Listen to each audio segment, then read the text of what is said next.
Hey guys, Jensen here once again, and today we are taking a look at the fourth place exit of FPX and what went wrong with them. They were my personal favorites to win the 2021 Championship of Worlds, and I don't think that was a sentiment that was only echoed by myself. Now, with them being the first team officially eliminated from the main stage of the 2021 World Championship, what went wrong with this team? Now, definitely, this was a team that everybody, close to almost everybody, had them hyped up as the favorite, if not one of the favorites to win Worlds. If we were to take a look at a bunch of predictions you can find on the internet, Hotspot.com does have them as one of the favorites, with the MVP being Midland and DoNB. DoNB was a very big reason for it being ranked one by both Ivor Dominant and Peter Dunn, and time after time, power rankings showed that FPX number two, FPX number one, FPX in the S tier, time after time after time. If that wasn't proof enough of anything, even the experts on Reddit considered FPX to be the favorite headed into this tournament. So while LGD might stand for League's Greatest Disappointment, FPX might now have inherited the title from them, finishing bottom of the group with a 2-5 game score.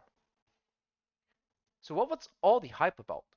Finishing second in both the Spring Split and Summer Split of this year, FPX was considered to be the best two-lane pick team.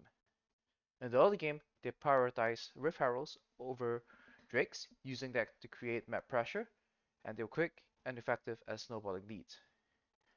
This was shown in the average game time of 39 minutes and 40 seconds, which was over 2 minutes faster than the average in the LPL. However, what was most amazing about this team was that the early game didn't actually seem to matter. FPX were considered masters of the mid game, and they had two approaches to the game. One was a more boring 1-4-0 into 0-4-1 seesaw style that enabled them to effectively play a 1-3-1, maximize farm, and play for scaling teamfights, which is something they used to tide over some bumps in the season when they had some of the players who needed to be benched. However, the true magic behind FPX is when they could play the 4-1-0 into 1-1-3. To elaborate a little bit more on this, we have to take a look at the mini-map. Now, what usually happens is that teams will end up in split map scenarios where one team will be able to push out one side of the map and the other would be pushed in by the opponent team. However, this 4-1-0 into 1-1-3 would then enable FPX to then defend the bot side wave while DoNB will stay on the top side of the map with teleport continuing to exert pressure and sneak a wave. So what would be a plus-minus scenario, which will eventually equal out to equals, as most teams will play it out accordingly, would then become a plus equals or plus plus depending on the number of waves that DoNB is able to sneak. Sometimes FPX will use this to place an emphasis on protecting the side and waves, and find convergences on the opponents on the cross map of the river as well. This will find themselves one wave ahead of their opponents, and this will catch many opponents off guard. As early as the Spring Split playoffs, they were showing this strategy and was the reason why many people were touting FPX to be the smartest macro team around at this point of time, as very few teams knew of this strategy and were catching on to it.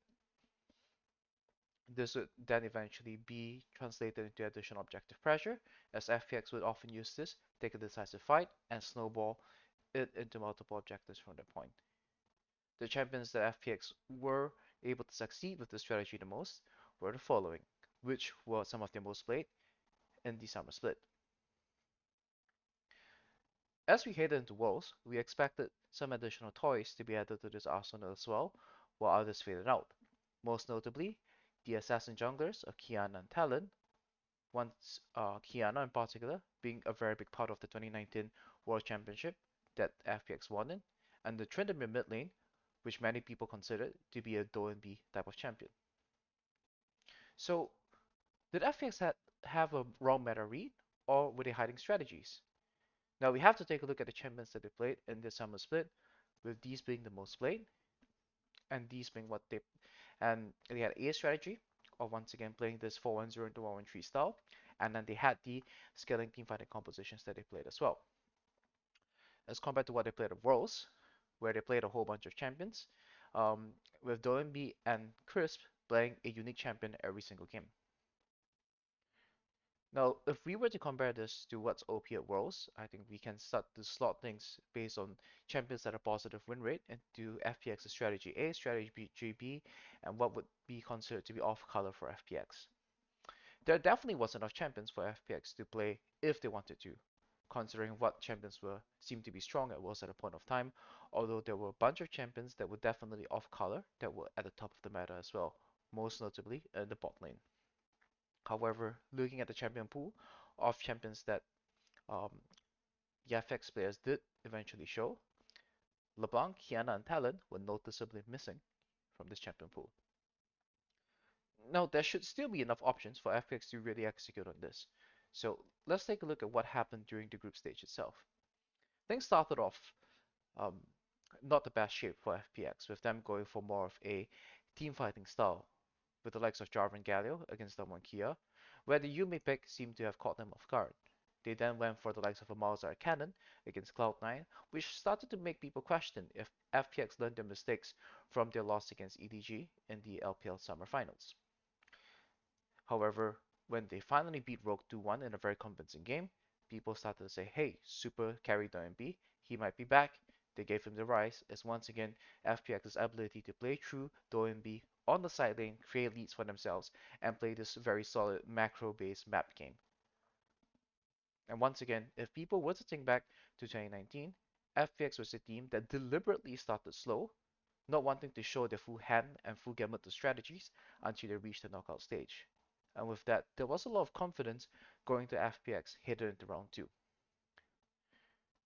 If we were to examine the strategies that they used in round 2, of all of them, they followed the trend of FPX going with the A strategy, with the only exception being the game against C9, where they kind of went for a 2019 throwback comp, with DoNB playing Rumble in the mid lane. With this, we have to ask ourselves, was this really a meta read issue? Was this FPX not being able to adapt?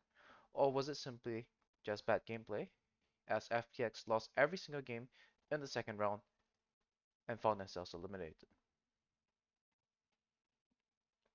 Now, there definitely was uncharacteristic gameplay elements from FPX as well, and there's a few examples of this that we will take a look at.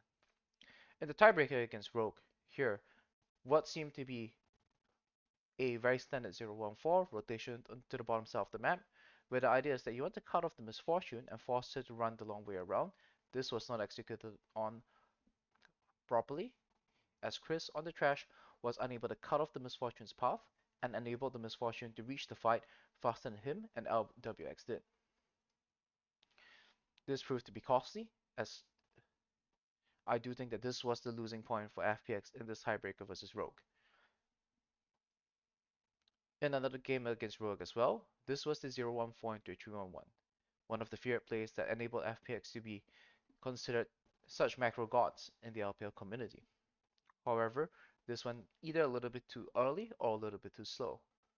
A little bit too early in the sense that they could have allowed OMB to sneak one more wave in the bottom side of the map, or too slow where they were unable to land the engage and win this team fight on the top side of the map.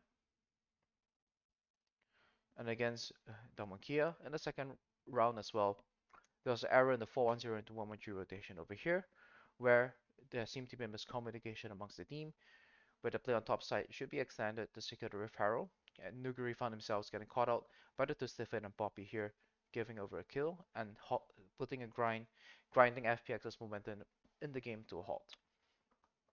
So what went wrong for FPX overall to finish 2-5 in the group stage? There definitely was some meta woes for FPX. LeBlanc was a problem, as this champion was difficult to deal with on the side lane. Twisted Fate and Silas the dynamic of these champions, giving their opponents access to a global, be it having Twisted Fate on the opponent's team, or be playing the Twisted Fate and having the opponent's counterpick Silas, give them easy tools to compensate for the manpower advantages that FPX was always so good at getting. Graves being part of the meta on the top lane neutered Nuguri's chase, a very big part of his arsenal that helped FPX find another solo laner that was able to exert pressure, and of course, everybody hates that cat. The strategic approach for FPX was doubtful as well. Their B strategy of team fighting was not working well. There was a lack of AP jungle options for them to pair with the AD bruises that OMB tended to do well with. And questionably, they underestimated their opponents and perhaps played suboptimal strategies, wanting to save some of them for the later stages, particularly against Cloud9. FPX's poor laning phase has always been an issue, but it never really was their strength anyways. And uncharacteristic macro errors that we just covered were definitely part of the reasons why FPX were ultimately unable to make it out of the group stage. And thus, FPX were the first team eliminated from the World's 2021 main stage, leaving themselves having to face a fourth place exit. And with that, this is a post-mortem on what I think went wrong and what many people consider to be the number one favorite to win the World Championship. Right now, many people seem to be on the Dom and Kia hype train, but I honestly think from what we have seen, EDG seem to be my next favorite and my next contender to win it, but maybe they might just flame out in the games tomorrow as well. If you enjoyed this content, please do consider giving this video a like and subscribing to my channel. This is Jensen. I hope you have a nice day, and let's get hyped for Worlds.